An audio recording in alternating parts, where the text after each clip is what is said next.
អត់ធ្វើទេមួយថ្ងៃនឹងការងារ ធ្វើតែបងខ្ញុំ scroll TikTok ម៉ោង5ព្រឹក ម៉ោង5ព្រឹកក្រោកពីគេង ខ្ញុំកំពុងអង្គេង ម៉ោង6ព្រឹក ម៉ោង6គឺខ្ញុំទៅហាត់ប្រាណ ខ្ញុំនៅគេងដដែល ម៉ោង7 ម៉ោង7គឺរៀបចំសៀបពាក់ធ្វើការ ខ្ញុំនៅគេង គេញ៉ាត់ឈប់បណ្ដោយម៉ោង8ម៉ោង8 ម៉ោង8គឺមកដល់កន្លែងធ្វើការ ខ្ញុំងើបពីគេងហី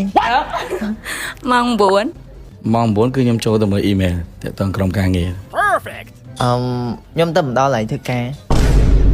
ម៉ោង10 ម៉ោង10គឺខ្ញុំ meeting មួយក្រុមការងារ ខ្ញុំទៅបាយព្រឹកហើយ ម៉ោង11 ម៉ោង11គឺខ្ញុំចាប់ដើម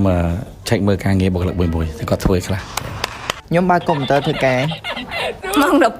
12 ម៉ោង12យើង break ខ្ញុំ break ដែរ អត់ធ្វើការបណ្ដោយម៉ោង1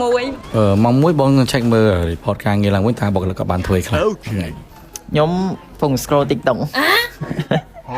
ហើយចាំម៉ោង3 ម៉ោង3បងនឹងឆៃ result ម្ដងទៀតថាគាត់បានធ្វើខ្លះក្នុងថ្ងៃហ្នឹង ខ្ញុំតម្លាក់ report ឲ្យមេ ម៉ោង5 ខ្ញុំម៉ោង5 scan មុខចេញហ៎ ម៉ោង5យើងនៅ double check ម្ដងទៀតថាការងារហ្នឹងបានរួចរាល់អស់នៅអត់ធ្វើទេមួយថ្ងៃហ្នឹងការងារ ធ្វើតែបងខ្ញុំ scroll TikTok ហៅមើល content អីថ្មីថតមួយបងហ្នឹងណា អូខេបាយបាយ